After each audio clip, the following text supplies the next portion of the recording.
Everyone, welcome to the first GSMBC community webinar. So in this video today, I'm going to go over the first part of the webinar that we had last week with a great group of coaches. I was a bit of an idiot. I forgot to hit record at the start, so I'm going to re-record now just the first part of the presentation for you, and then we'll transition into the live webinar recording in just a little bit, and then we'll place this video into the community forum for you all. So let's jump in. This first webinar focuses on the future of mountain bike coaching.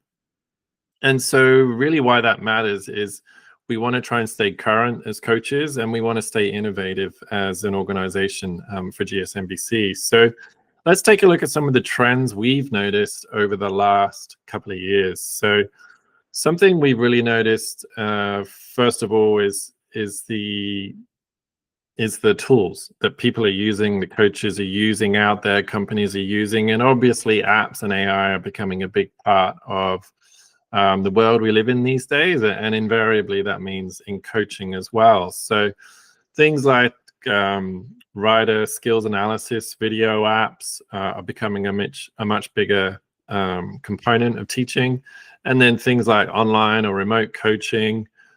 These are all parts of mountain bike coaching that we see developing in recent years, and definitely into 2026 and beyond. Those things are becoming more common. I think the other trend we've seen is just a shift towards what do mountain bikers look for when it comes to the experience on a mountain bike program, whether it's a clinic, a camp, a multi-week program. What are they looking for? And we're seeing a huge shift towards people looking for a more holistic approach to their coaching, and they're not always looking purely just for that skills development, although that's obviously still a big part of why people take a mountain bike lesson or clinic. It's a lot of the time it's other things like connecting with other humans, it's shared experiences, it's being outside, it's sort of the mental health, the physical health. There's a lot more to just mountain bike coaching than simply teaching a skill. And so it's really important for us as an organization in GSMBC to make sure that we reflect that. And that's why we shifted a couple of years to go towards more of a human-centric approach, really making sure that we're training coaches on things like social skills, but now in GSMBC, other things like equipment skills or mental skills, because ultimately what gives a human a positive mountain bike experience, a big component of that is their technical skills. How well are they riding the bike, braking, stability and balance, pumping, all those kind of mountain bike core skills, those fundamentals. But there's so many other ways to improve their confidence, their stability, their consistency, and things like equipment setup or mental skills. Even the guiding component, the guiding skills of a coach can really contribute to how a rider is feeling, and therefore how they can learn and how they can perform. So identifying trends in not just technology, but also socially, what people are looking for from mountain bike lessons is a really important part of recognizing those shifts and then adapting and innovating as an organization ourselves. And I think to sort of progress on from that, one of the things we're seeing over time is we've always been very big on skills-based teaching. And the idea with skills-based teaching is essentially that it's not necessarily a switch that you can either do it or you can't do it. It's a skill is something you can develop and refine for your whole life. You know, a pro can get better at braking just like a beginner rider can get better at braking, and same thing with your position or stability on the bike and your range of movement over the bike. These are skills that you can continue to learn and refine and improve for as long as you're mountain biking, really. And so when you pair that with this sort of human-centric approach, understanding that why people ride, they ride to improve, but often they ride to connect, and they ride to participate in their communities. And when we combine a lot of those things,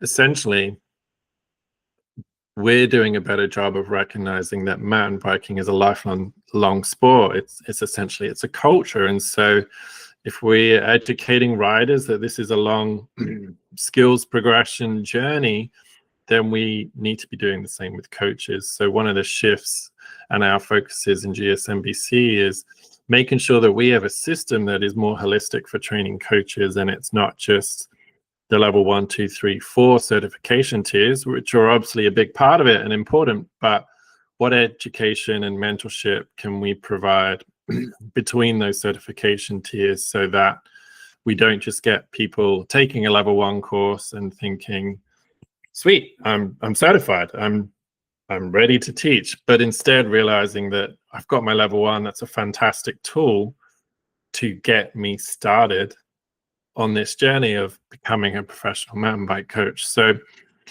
with our online courses, these kind of webinars, we'll be launching some remote one-to-one coaching in the future and mentorship for coaches. These are all just sort of quick ideas for how we can kind of recognize these trends and shifts and kind of,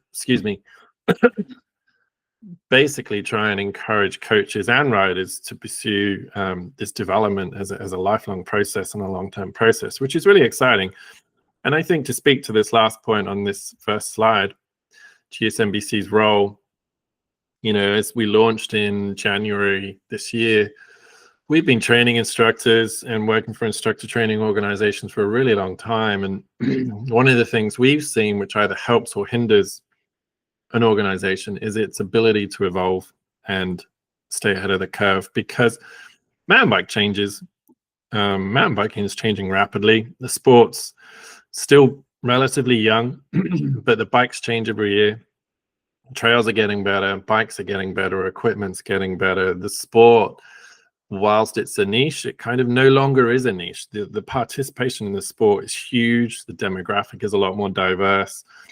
And that demands a coach education certification system to stay ahead of the curve. And we can only really do that if we have a system in place that allows it. So if we have updates for our training materials or course agendas or the design of a course, or we come up with new ways to teach things, or we want to focus and shine a brighter light on a specific skill set for training coaches, then if we have a website and a learning management system that's quick and easy to update, it's quick and easy to add videos or change content or incorporate new chapters, that allows us to innovate and lead and evolve a lot more rapidly. And we're out there teaching mountain biking every week, all year round.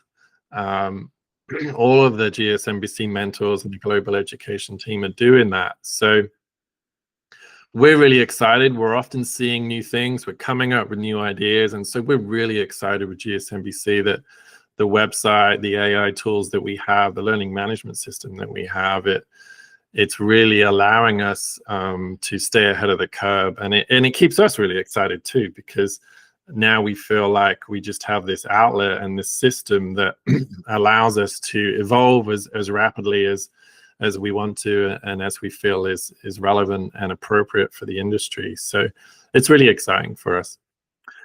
So what I'll do here is we'll move on to the second slide, and we'll kind of transition into the recording of the webinar. I think we enter the webinar where there's a question from Natalia, and one of the webinar participants. So before we do that, I just want to say a big thank you if you're watching this video. We really appreciate you joining this GSMBC community.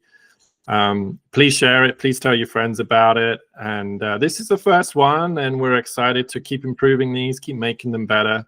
And then the masterclass, the paid webinars also start this week as well. So lots to watch out for, and hopefully for us, our goal is just to bring more value and more education, more support to mountain bike coaches around the globe. So thanks for being here, and let's jump into the live webinar recording, and we'll take it from there.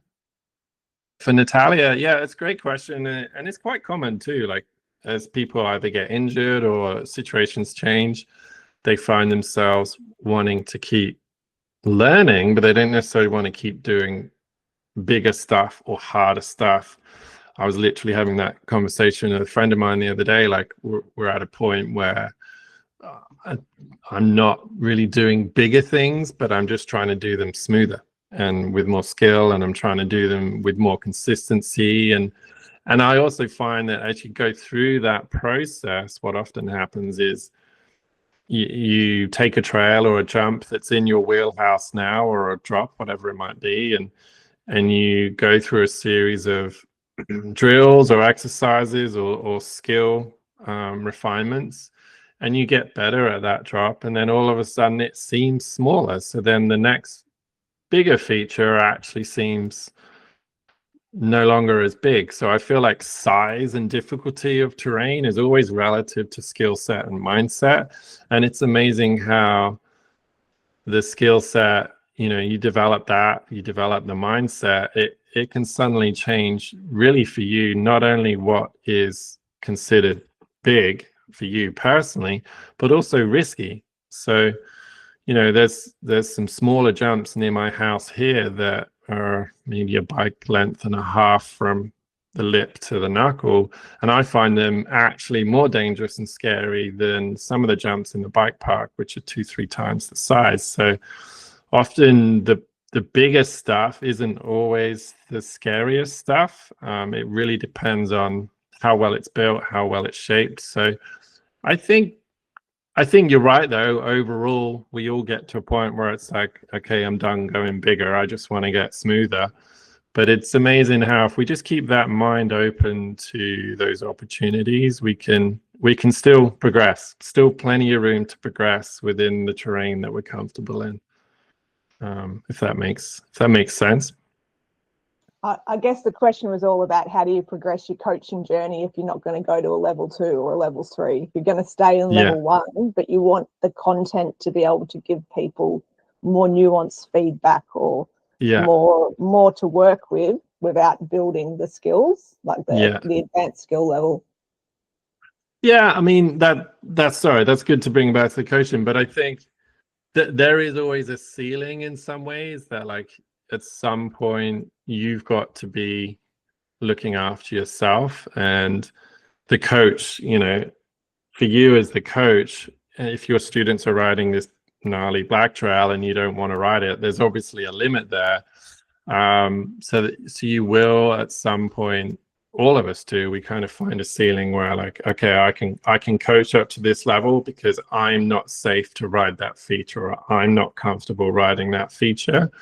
And that's a personal journey, I think, for all of us. I think in the meantime, though, like there are realistic, I always think of the difference between the coach and the athlete. It's a lot of the time, it's not necessarily what you can do, but a lot of the time it's what you know.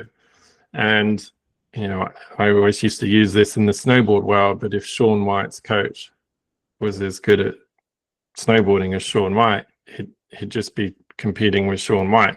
And it's the same in any sport, really. So there's definitely riders that are better than me that I coach and that are faster than me, but I know what their deficiency is, and I can show them those skills. Maybe I can show them those skills on a smaller jump. I can show them those skills at a slower speed, but I can still demonstrate most of it.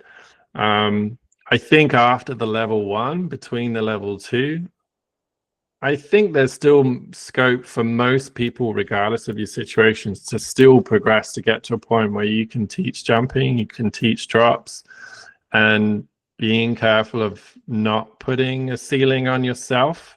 I think once you go past the level 2 stage and you're getting into advanced terrain, higher speeds, black trails, potentially black jumps, that's where, that ceiling might come in. But I think for most riders in most situations, the level 2 advanced coach flow, it's blue tabletop jumps, and if they're built well, you can totally get there. I have every faith in it, and that kind of goes back to my point too earlier, is just making sure it's built well, it's shaped well. It's not always the size of it, but yeah, if you've got your level 1, you do the intro to air, you get your own coach. I think most coaches don't get enough of their own coaches. So that's something to think about, is we always coach other people, but then we don't get a lesson ourselves. You'll be, you know, I would go through that process, do the intro to air, maybe do a coaching the mind, maybe shadow some more advanced programs that are happening in the community, and then just see where you sit after 12 months. And maybe you can reevaluate and see if that level 2 is a realistic opportunity for you. Cool. All right. Good work, team. So the third slide we have here is, and that's kind of a nice segue with Natalia's question, because it's kind of leading it on to number 3 here.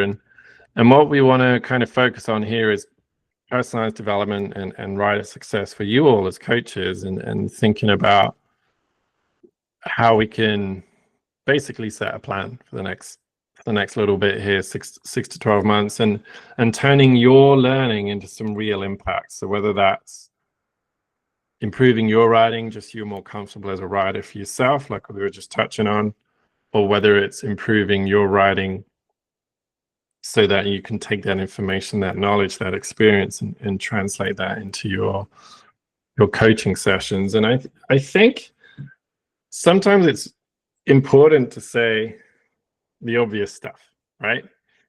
Why do we want to get better as a coach? And you kind of think, well, because that's what we do, that's who we are. But it's nice just to spell it out. Like, I think for me, the level 1, I think of it like the driving license. You know, I think I improved more at driving a week after I passed my test than I probably did the 2 months before the test, because I was so rigid and structured, and I was trying to train for this test.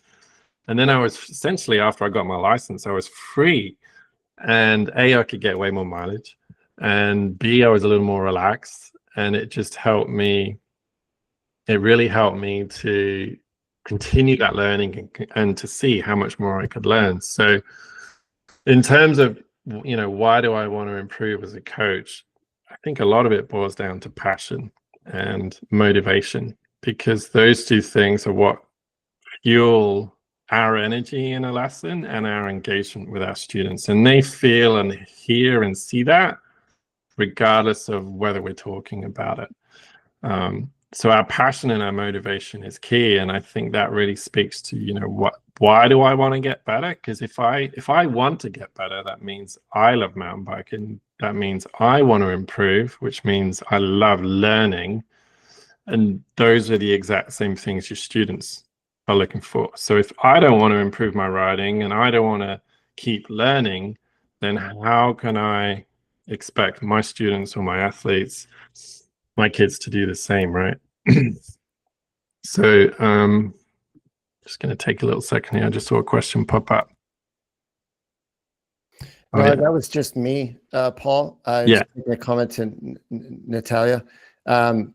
Just using video. If you can't, you can always coach from video, even if you can't do higher level terrain yourself. So, yeah. But she's already said she's doing it, which is great. Yeah. Totally. We're going to touch on that in a minute, actually, with some remote stuff. So that's a good one. Cool. Thanks, team. Yeah. Any questions? Any point? Just put your hand up. But so I know I'm kind of saying the obvious thing here with why do we want to improve as a coach, but it's good sometimes just to write that down. And there's actually some science behind writing your goals down, and not always writing down. A lot of time when people set goals, they'll write down the technical stuff. You know, I want to get better at jumping. I want to be able to hit a bigger drop. There's this technical climb in my backyard that I haven't cleaned yet. I want to do that tech climb.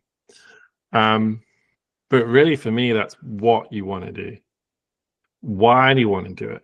Well, if we zoom out for a little bit, I want to do that tech climb because I want the feeling of accomplishment, or I want to keep up with my friends. But why do you keep up with my friends? Because I really look up to them as riders, and they're really good. And if I can do that, that would be a personal achievement for me. So then it actually becomes, well, why do I want to learn this tech climb? Because I want to do something for me. and I want to feel better, and I want to focus on my health, or my mental health, or my physical health. So it's really good with sort of why do we want to develop as a coach, to start with the broader goals first and be honest about them. It's okay in goal setting, and I'd go beyond saying it's okay. It's good too, and you should be selfish. That's the whole point of goal setting. And it sounds funny because as a coach, your whole goal is to focus on your students and not be selfish. But we need to take times ourselves as a coach and be selfish and say, what are my goals this season? And why do I want to do this? Why do I want to improve my coaching? How will that help my life? How will that help me feel happier, more satisfied, and more fulfilled? And if we can truly sit down and understand that, our coaching journey as a coach, but also as a rider, will suddenly start to become more purposeful, more clear, and more valuable. We're far more likely to actually engage with a plan if we truly understand why, if that makes sense. Any quick thoughts or questions on that? All good? Thumbs up. Richard's on it with a thumbs up. Okay, sweet. Lovely. Right. So how do we do it? I think key strategies, one thing I look for in what's the outcome of that is essentially, if I'm improving my coaching, my own writing, it's going to bring more value into my lessons. I know I'm teaching well when I've worked on myself, and that's key. I feel like you can get into those, and I've definitely been guilty of this in the winter and the summers, where you're teaching full time and you're teaching a lot and there's no time to work on yourself, and every day you spend time basically just prioritizing all of your students, as you should. And then eventually you can get into a little bit of a struggle with motivation, purpose, and all of these kind of things. So taking some time out, doing some writing for yourself, some reflection, some training, some goal setting for yourself. It's amazing how your motivation and passion kick back in, and then boom, that feeds back into the value for you and the value for your students when you start teaching it. And that will feed back into the community too. If those students are pumped on your lesson, they're going to share. They're going to want to come back. They're going to ask you to do the program again. And that's where that community side starts to sort of grow. And it's like planting a seed, the power of one coach or one program is really maximized when it's delivered with passion and intent. And then that creates demand, and then the community is buzzing and everyone wants to go coaching and riding and maybe some racing too. So how do we get that student engagement and performance and kind of achieve that goal? I think one thing to touch on just before the end here is, if you're looking to improve that engagement in your sessions, and maybe even improve that engagement in your own goal setting, is try and think of collaboration versus direction. I love the idea that if I'm teaching someone, it's a shared experience, and we're going to kind of come up with the wins and the challenges and the solutions together. What are we doing well? What are we struggling with? And how can we improve? And if we can share that problem solving with our students or our friends, we generally develop a much more effective and efficient pathway for learning. So with that idea in mind, quick question for you all. If there was a goal you were setting right now, or you wanted some personal feedback on a skill, what would it be? What's something you're working on right now, and what would the feedback you want to be? And maybe you've even got a solution for it already, I'm not sure, but tell us a goal you're working on right now, or maybe a goal you'll work on this season, this winter or summer, depending on if you're northern or southern hemisphere. It'd be interesting just to hear for a second, sort of, if you have set any goals for progression, and what's the feedback you would like on any one of those skills?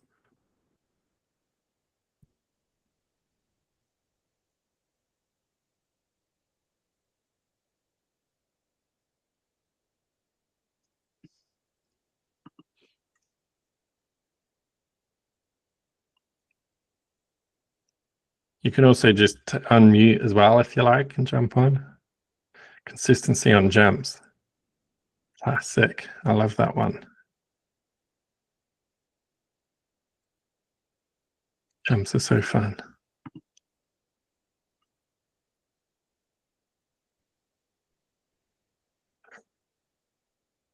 I remember when I moved to Whistler and I'd been mountain biking for about 15, 20 years at that point. And I thought I was quite a good mountain biker, but I could not jump to save my life. It was like learning to mountain bike all over again. It was crazy.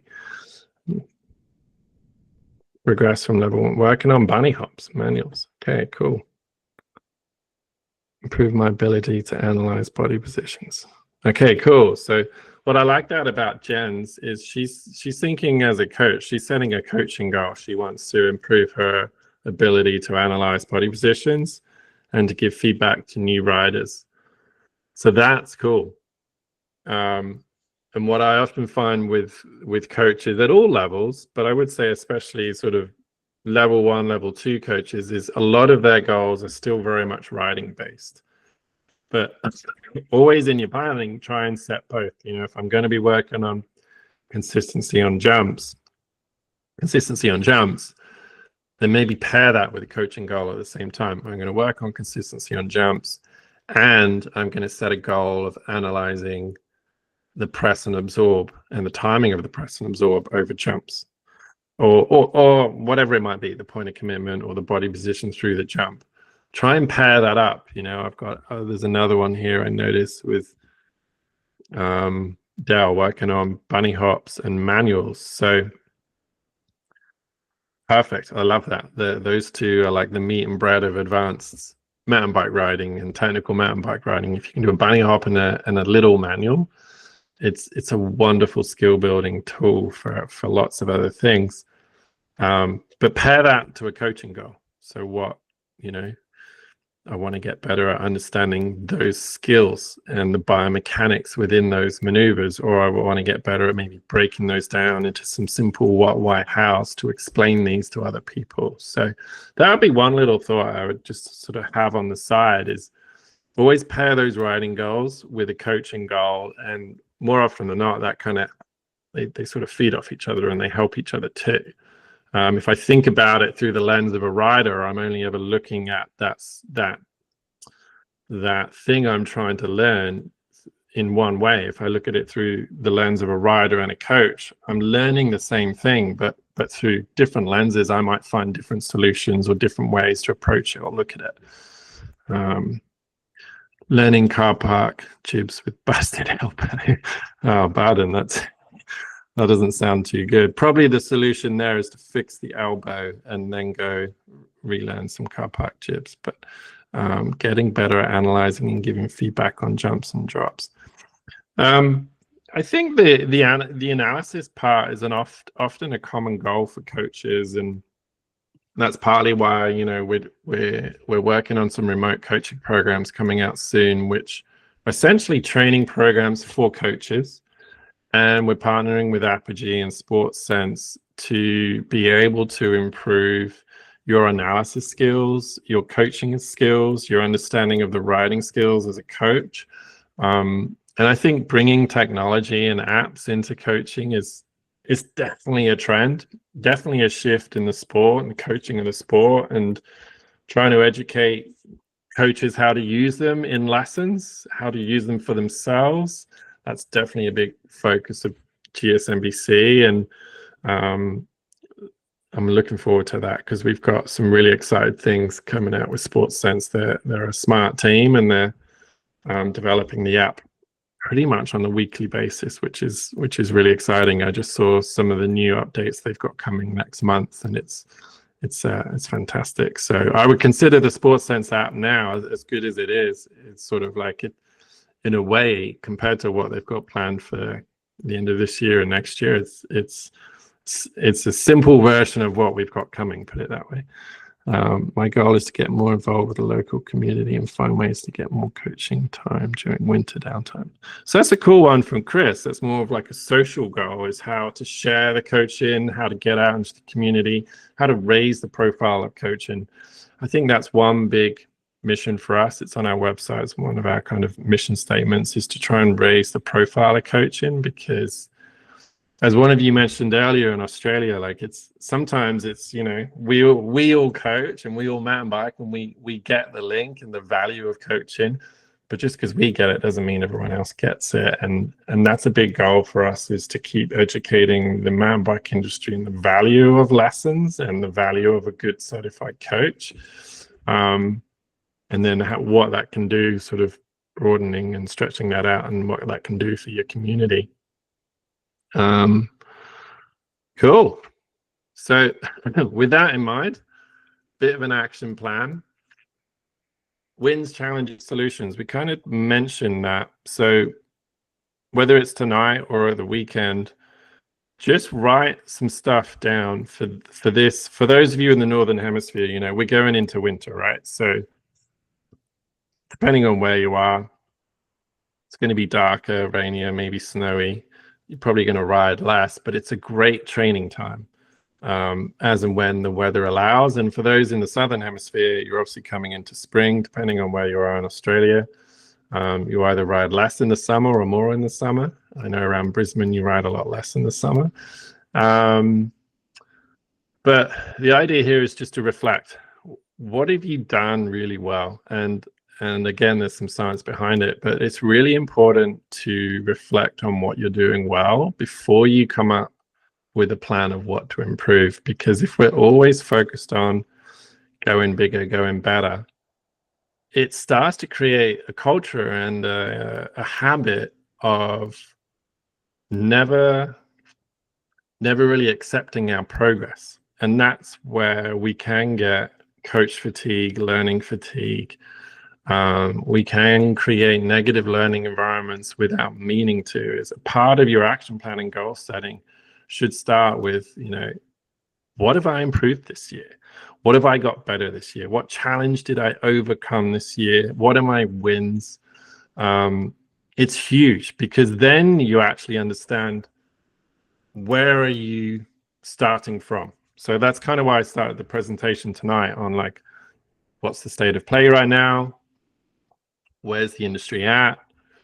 What have we achieved in the last 10 months? It's really important just to sit there and be like, you know what, we've kicked butt this year, and I've done this, this, and this, and that makes you feel good. Because apart from anything else, taking a moment to spell out or write out what you've done well will motivate you to keep wanting to do better.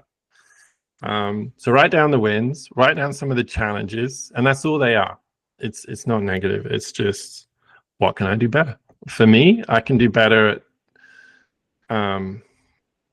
gap jumps. I suck at gap jumps. They're a mental hurdle for me. There's one near my house that's driving me nuts, and it's tiny, but I'm scared of it. But then I'll go into the dirt merchant and hit like a 35-foot table, no problem. As a warm-up lap, sitting down, but then I can't hit this tiny gap jump. It drives me nuts. So mentally, I've got some issues with gap jumps. That's something I'm working on right now. That's something I'm going to work on this winter. The other challenges for me are a bit of physical training. I've just been so busy with the business this year. I want to work on that this winter. I think technically for me, brake control is a big one. I ride my friend Russ, and his brake control on steeps is another notch up, and I don't have that same brake control. So I really want to develop that. And the winter's a good time for me to do that, because I can literally practice some of that stuff in the driveway or on easy slippery terrain on some greens and blue runs. So get that going. Write down some wins, some challenges, solutions, and then you're going to be in a pretty good place to start coming up with a bit of an action plan. So I think, just to start wrapping this up, because we're getting kind of close to an hour now. We just gone over, so I just want to start wrapping this up. I don't want to take up too much of your time, team. But one thing I really like to encourage people to do when they set action plans is act. And there's a bunch of science behind it too, but like waiting to be motivated to start your training or your action plan or your skills training, whatever it is, isn't going to work. You just got to do it. And you've probably seen all the memes out there, like discipline. You don't need motivation, you need discipline. And it's actually true. It's based on science. You just need to get up and start acting. And that often is what, from a neuroscience perspective, is what actually starts to build genuine intrinsic motivation. So just decide to act, just get moving, get going, do anything. Doing anything is better than doing nothing. If you're trying to work on push-ups, doing 5 push-ups on your first day is better than no push-ups. Fast action plan, share it with your friends and colleagues. I think one thing that really helps with goal setting is as soon as you've come out with your goals, share it with someone, and share it with someone you look up to. That's huge, because if you share it to someone that you look up to, there's almost an accountability there. And again, there's a lot of studies behind this, and you're more likely to follow up with that action plan. Someone you respect, someone you look up to, share that plan. And then for the biggest stuff, like for the actual plan itself, just make sure there's a good blend of outcomes and skills.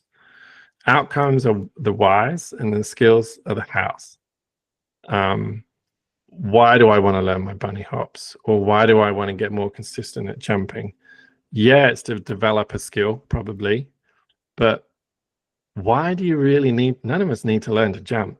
And if you haven't actually thought about why do you want to get more consistent at jumping, then it's hard to truly be motivated. But if you think about it, well, I'll keep up with my friends. I'm less likely to say no to a ride. I'll feel really good if I achieve that goal. It's for my own personal self-interest. If I can do those jumps, I can then teach them. Doesn't really matter what the why is, but try and make sure that there's a genuine outcome to the skill or the maneuver that you want to learn. I want to learn endos. You can ride your mountain bike all forever and never do an endo. But if you learn how to endo, your braking skills will be a lot more improved. You can look really cool in front of your kids.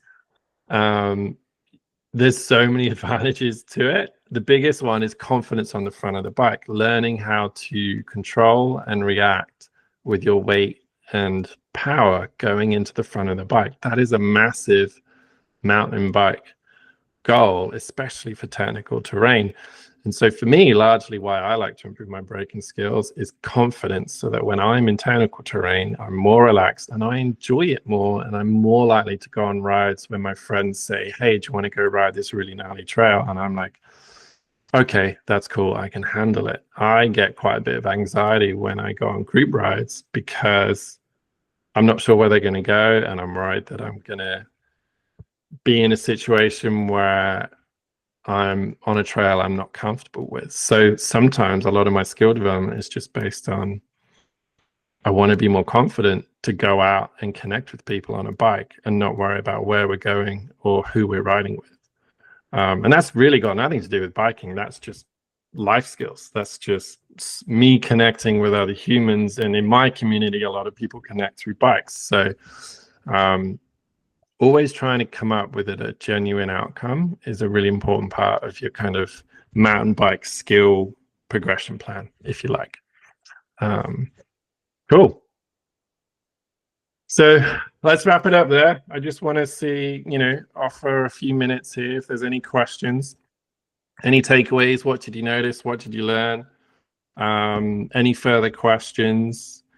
Basically, we reviewed the future of mountain bike coaching, the current state of play. What are some things GSMBC is doing and planning to kind of match those goals? And then digging into a bit of a personal development and action plan for you all this year, and whether that's planning to take a course or not take a course or do something online, or maybe it's nothing with GSMBC. Maybe it's just attending some webinars and your own personal progression this year. But hopefully just walking away from this webinar just thinking, cool, there's lots going on in the mountain bike industry. There's so much we can learn as a coach. What can I do to get better? So that's it, team. Thanks for all your time. And yeah, like I said, I'll just leave a couple of minutes if any of you have any questions, comments, or queries. For those of you that are on, please feel free to share this with any of your friends and let them know about the webinars and memberships if you think they'll be into it. That's just a little favor from us. The more kind of love we get and the more we can spread the word about GSMBC and what we're doing, the more we can do it. So if there's someone you know, you can tell them about what we're doing, that would be fantastic. But otherwise, thank you so much, everyone. Hopefully you've enjoyed it and you found it useful. Thank you. Thank you, Kim. Thanks a lot, Paul. This was great. Thanks, Brenda. I appreciate it. No worries. Yep, you bet.